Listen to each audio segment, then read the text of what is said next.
প্রথম যে মিটিংটা যেই প্রথম সেটা ছিল হচ্ছে জার্মান চ্যান্সেলর ওলাফ শোলজের সাথে।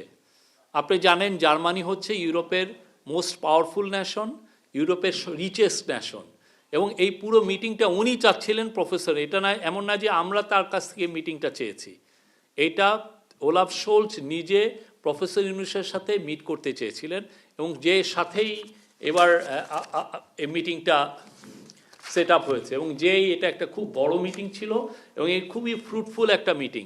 ফ্রুটফুল ইন এ সেন্স যে ওলাফ শোলজ, যিনি আপনি জানেন জার্মানি কিন্তু ইউরোপিয়ান ইউনিয়নকেও লিড করে জার্মানি, এবং জার্মানি বাংলাদেশের দ্বিতীয় বৃহত্তম এক্সপোর্ট ডেস্টিনেশন, আপনারা এটা অবশ্যই জানেন। তো জার্মানি জার্মান চ্যান্সেলর তার অকুণ্ঠ সমর্থন জানিয়েছেন ইন্টারিম গভর্নমেন্টের প্রতি। প্রফেসর ইউনুসের লিডারশিপের উনি অকুণ্ঠ সমর্থন জানিয়েছেন, প্রেস করেছেন, এবং উনি বলেছেন যে বাংলাদেশের জন্য ওনারা সব কিছু করবেন, এবং উনি সউদ্যোগে একটা বিজনেস ডেলিগেশন, একটা স্পেশাল ইনভেস্টর স্পেশাল ডেলিগেশন বাংলাদেশে পাঠাবেন। ওরা এসে বাংলাদেশের বিজনেস সেক্টরের সাথে কথা বলবে, যারা পলিসি মেকিংয়ে যারা আছেন সমস্ত অফিসিয়ালের সাথে কথা বলবে, এবং আমরা মনে করি যে এর মাধ্যমে জার্মানির সাথে আমাদের বিজনেসের নতুন দুয়ার উন্মুক্ত হবে। এছাড়া ফিনল্যান্ডের প্রেসিডেন্ট আলেকজান্ডার স্ট্যাবের সাথে খুব ভালো আলোচনা হয়েছে। তো এখানে বাংলাদেশের পরিস্থিতি ছাড়াও গ্লোবাল পরিস্থিতি, এবং তারা বাংলাদেশের উনিও অকুণ্ঠ সাপোর্ট দিয়েছেন এই ইন্টারিম গভর্নমেন্টকে। এবং এরপরে আলাপ হয়েছে সুইস একজন মিনিস্টার, তার সাথেও খুব ভালো স্টোলেন মানি নিয়ে আলাপ হয়েছে। যে আপনি জানেন সুইজারল্যান্ডে তো অনেক যেগুলো সাইফন অফ মানি, যেগুলো মানি পাচার হয়ে যায়, তার একটা অংশ সুইজারল্যান্ডেও যায়। হ্যাঁ, তো সেই জন্য সুইজারল্যান্ডের সাথেও আমাদের একটা বিস্তারিত আলাপ হয়েছে, এবং উনি জানিয়েছেন যে উনি বাংলাদেশে আসবেন। সুইজারল্যান্ডের মিনিস্টার ইগনাসিও কারাস, উনি বলেছেন যে উনি বাংলাদেশে আসবেন। উনি অনেক আগে 10-15 বছর আগে বাংলাদেশে এসেছিলেন। চারজনের সাথেই বাংলাদেশের বিজনেস এবং ইনভেস্টমেন্ট, বাংলাদেশ যে এখন ওপেন ফর বিজনেস, এবং বাংলাদেশ যেন এই ইনভেস্টমেন্টের যেটা একটা সুবর্ণ সুযোগ অপরচুনিটি তৈরি হয়েছে ইন্টারিম গভর্নমেন্ট আসার পরে, সেটা জানানো হয়েছে, এবং তারা তাদের ইন্টারেস্টটা এক্সপ্রেস করেছেন যে বাংলাদেশে তারা তাদের ইনভেস্টররা বাংলাদেশে ইনভেস্ট করতে আসবেন। আর এর সাথে দ্বিতীয় একটা ব্রডার থিমে ছিল আসিয়ান কান্ট্রিগুলোর সাথে, এটা হচ্ছে ইউরোপিয়ানদের সাথে। ইউরোপের আর একটা বড় মিটিং ছিল ইসিবির প্রেসিডেন্ট ক্রিস্টিয়ান লাগার্ডের সাথে। আপনি জানেন ক্রিস্টিয়ান লাগার্ড খুব ইউরোপে খুব নামকরা একটা ব্যক্তিত্ব। উনি আইএমএফের পরপর দুবার প্রেসিডেন্ট ছিলেন, আইএমএফের চিফ ছিলেন, এমডি ছিলেন, এবং উনি পুরো ইউরোপে খুবই সুনামধন্য একজন ব্যক্তিত্ব। ক্রিস্টিয়ান লাগার্ডের সাথে আলাপেও সেই স্টোলেন মানি আমরা কিভাবে রিকভার করতে পারি, উনি আমাদেরকে পরামর্শ দিলেন যে উনি আইএমএফকে এখানে কাজে লাগাতে পরামর্শ দিলেন, এবং দেখা গেলো যে উনি বাংলাদেশের অনেক কিছু জানেন, বাংলাদেশের অনেক বিষয় নিয়ে ওনার সাথে খুব খোলামেলা আলাপ হয়েছে। আর একটা ব্রডার থিম ছিল যে আসিয়ান কান্ট্রির সাথে একটা এঙ্গেজমেন্ট।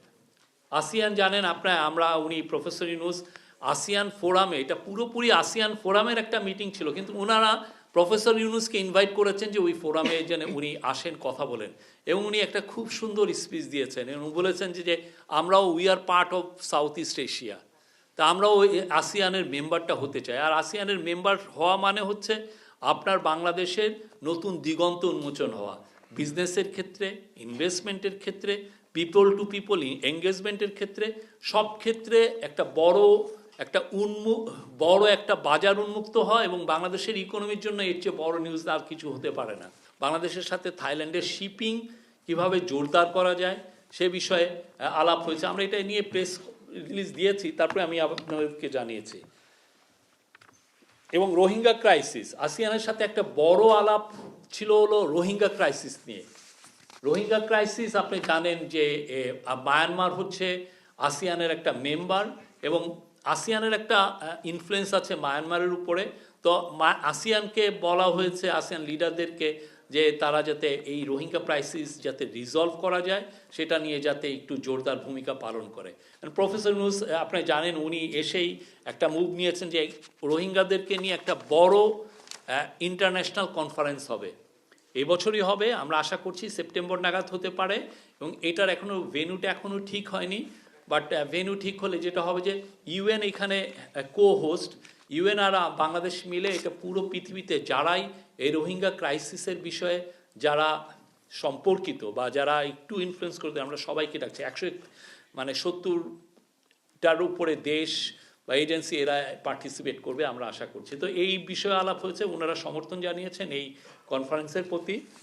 থাই প্রাইম মিনিস্টারের সাথে অনেক বিষয়ে আলাপ হয়েছে এবং আমরা আশা করছি যে থাই প্রাইম মিনিস্টার এই সময় বাংলাদেশের সাথে সম্পর্ক আরও উন্নত হবে।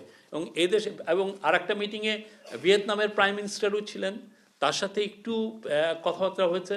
তো এই পুরো বিষয়গুলো ছিল যে আসিয়ানে যাতে বাংলাদেশ মেম্বার হতে পারে। আর একটা ব্রডার থিম ছিল যে ইউএন এজেন্সিগুলোর সাথে একটা বড়, ইউএন এজেন্সি এবং ওয়ার্ল্ড ব্যাংকের সাথে একটা বড় অনেকগুলো মিটিং হয়েছে। আপনি জানেন ইউএন বাংলাদেশের অনেক ডেভেলপমেন্টের অনেক বিষয়ে ইউএন সম্পর্কিত, এবং সেই আলোকে আপনি ফলকার ট্যুর, যে ইউএনের হিউম্যান রাইটসের হাই কমিশনার চিফ, ওনার সাথে একটা মিটিং হয়েছে। উনি জেনেভা থেকে আসছেন জাস্ট প্রফেসর ইউনূসের সাথে দেখা করার জন্য, উনি জেনেভা থেকে ফ্লাই করে এসছেন। তো ফলকার ট্যুরের সাথে মূল মিটিংটা ছিল যে আপনি জানেন জুলাই অগাস্টে যেই ভয়ানক অ্যাট্রোসিটি হলো, সেই অ্যাট্রোসিটিসগুলো ইউএন তার একটা ফ্যাক্ট ফাইন্ডিং মিশন দিয়ে এটা ইনভেস্টিগেট করছে। তো আশা করা হচ্ছে যে ইউএন আমাদের কাছে খুব শীঘ্রই তাদের এই ফ্যাক্ট ফাইন্ডিং মিশনের রিপোর্টটা দিবে, এবং এই রিপোর্ট ইউএন ইনভেস্টিগেশনটা পুরোপুরি ইন্ডিপেন্ডেন্ট, এখানে কারো কোনো ইনফ্লুয়েন্স নাই। তারা একটা বড় রিপোর্ট আমাদের কাছে সাবমিট করবে এবং জেনেভার থেকে সিমালটেনিয়াসলি ওরা জেনেভার থেকেও এটা একটা পাবলিশ করবে। আমরা আশা করছি যে এটা আমাদের কাছে আসা মাত্রই এবং ইউএন এটা পাবলিশ করার পরেই আমরা এটা সবার কাছে জানাতে পারবো।